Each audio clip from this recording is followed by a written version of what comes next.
In 2024, I was working through The Dark Side of the Light Chasers by David Ford, a rather powerful guide to look at the repressed and hidden aspects of ourselves.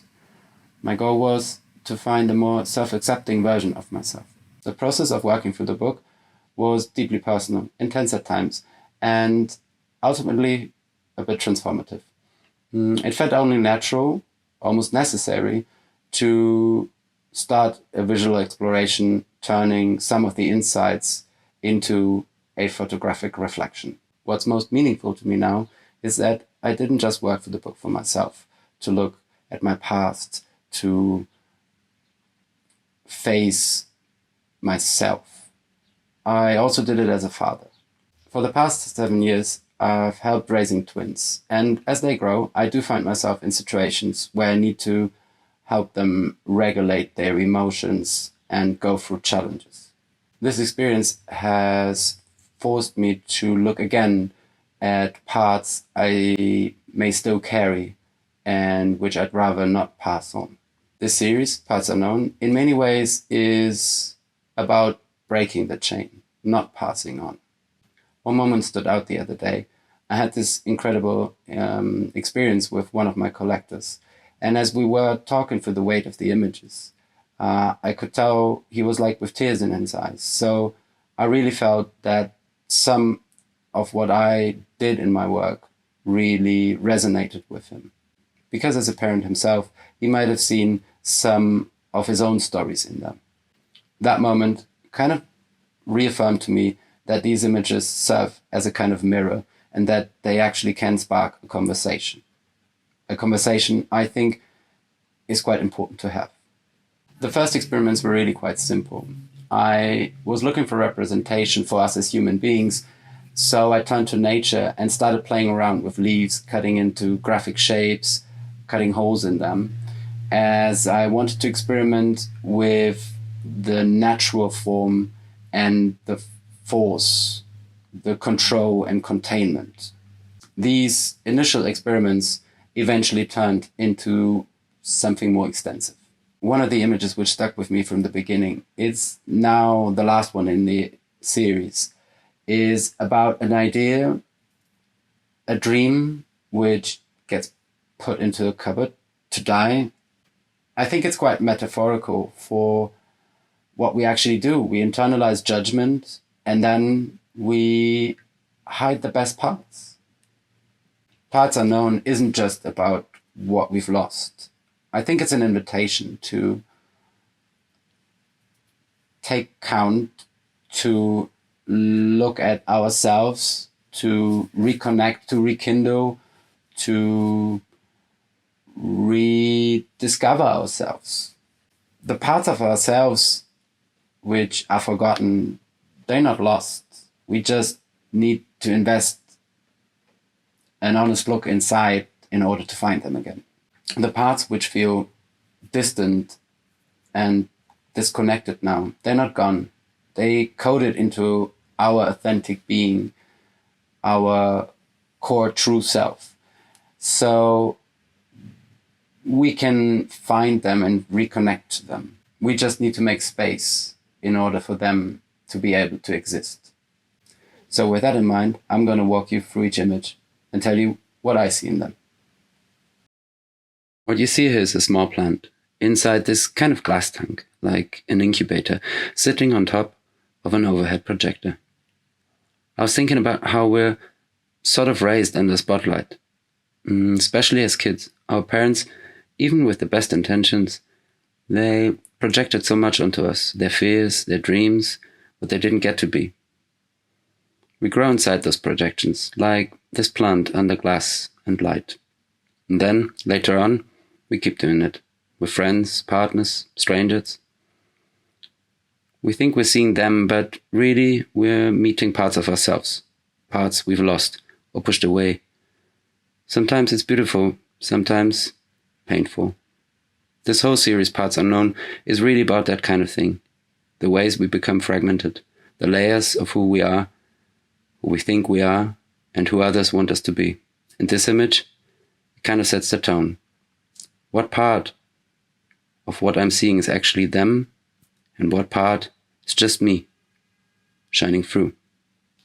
My images are about hidden layers, stuff which happens beneath the surface, ways we are moved without even realizing it.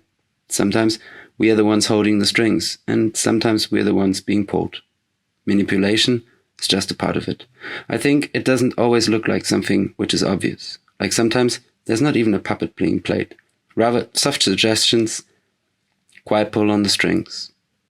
We see a plant, we see us, like in a dance, but we are being played like a marionette. I guess that says something about how subtle and invisible it can be. How something alive, so natural, can so easily be shaped by a strong hand, not even recognizing it. We all experience this. We have been the ones pulling the strings, and we are also the ones having felt the pull. Not just once. We are influenced by people, systems, expectations. We even do it to ourselves sometimes, right? We manipulate ourselves to shape our own behavior, to fit in a story, an image we want to live. The thing about distortion is you grow up experimenting, drawing things, bending a bit here and there, see what works.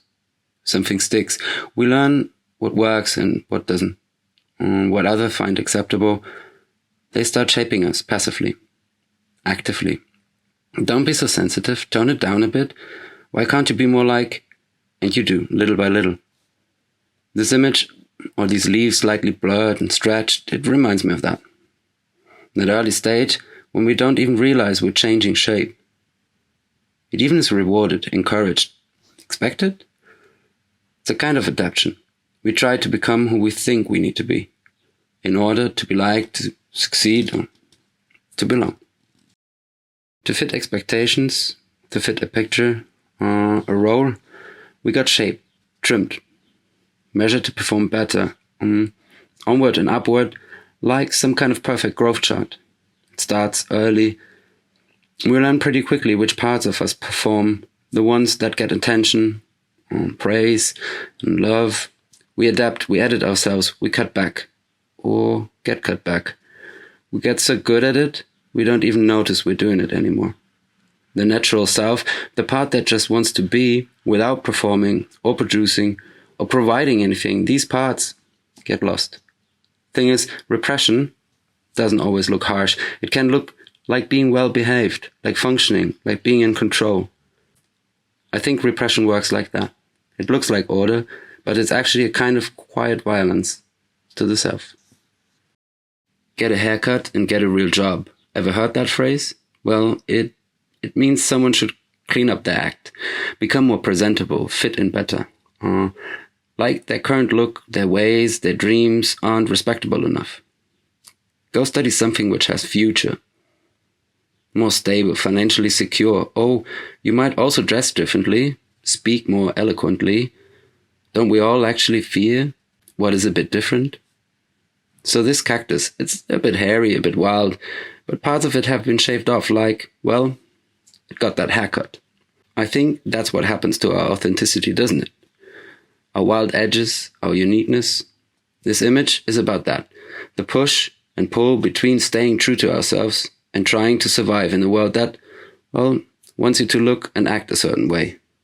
So, do you remember the haircut? What would you rather do right now if it were for your wild and playful inner child? See this leaf? It's got this beautiful natural shape. Soft, kind of sculptural. Yet, there's this clean hole cut into it, like something essential got removed. That's how the void feels to me. Like there was once something whole, and then there wasn't. We spent years trying to patch it, with whatever we can grab. We long for connection, recognition, belonging. So we build a version of ourselves to cope. We consume, perform, we numb. All to quiet that space inside. But thing is, when you look closer, what doesn't want to destroy you? It wants to be seen. It's just a wound. It's the mark left by something that once mattered. We look into a mirror to see ourselves, but sometimes what we get back isn't the whole picture. We see the surface, skin, or shape, the expression, but what's within? You're looking at a plant in a mirror, split into all these refracted pieces, like a kaleidoscope. Somehow, just not as fun and colorful. More like how we experience ourselves sometimes, in fragments. We become this collection of versions. Who we are at work, who we are with our family, for our parents, who we pretend to be. Fragmentation, a survival strategy, a response to overwhelming trauma, pressure, contradiction. We split. We adapt. The first distortions were still almost quiet, kind of fun to watch. This one is louder, heavier. On our journey through life, we get influenced so much by noise, expectations, by things we were told we had to be. Sometimes we distort ourselves in order to be someone who would fit in. Sometimes it's obvious, like when someone tries to control you. Relationships come to mind. It happens slowly through time, happens through culture, through school, work. Certain people have power over you. They might not even know they are using it. And they're the big ones, obviously. Loss and death. We start bending ourselves to belong, to be accepted, or to cope. And eventually we forget what the original shape was. You can almost feel the strain. It's heavy. You see, plants, we don't grow naturally like that. Bending under pressure, maybe expectation, maybe just exhaustion. Here, it's not even standing on its own anymore. It needs support, crutches, because something larger, heavier is pushing it down. And here's the thing which interests me most. Neither one is whole. Both are cut, hurt, partial, but still one dominates, the other adapts. That's how oppression often works. It doesn't always scream. Sometimes it just leans and keeps on leaning. There's something about this energy, this boyish impulse to control, to shrink what's soft, to destroy what feels different. It's immature but everywhere. The way some men treat women, the way some bosses treat their staff, the way we sometimes treat our children. Power masks insecurity by making others feel small.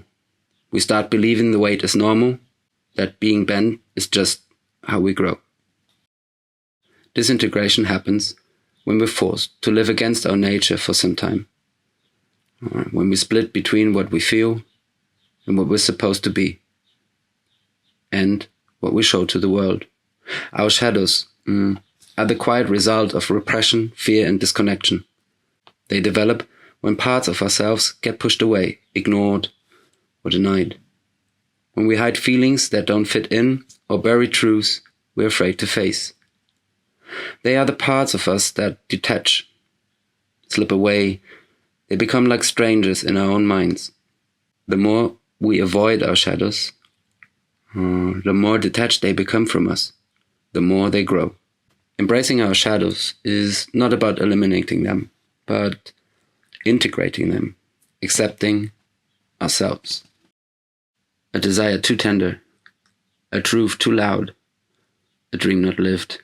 So we place it somewhere quiet, into an inner drawer, close the door on it, out of sight and out of mind. We come into this world as a bright, sprawling castle full of color and rooms to explore, alive with possibility. But over time, some rooms grow dusty, they lose their shine, and we forgot they even exist. We shut the doors and stop going in, until we're left in just a small, predictable and well-organized part of the castle. Compartmentalization is a way of coping, of keeping things separate in order to function. We divide our inner worlds into little boxes, like what's allowed, what's hidden, what's safe to feel, what must be forgotten. We forget what we placed where. We lose track of the dreams we buried, and eventually we might forget they were even ours.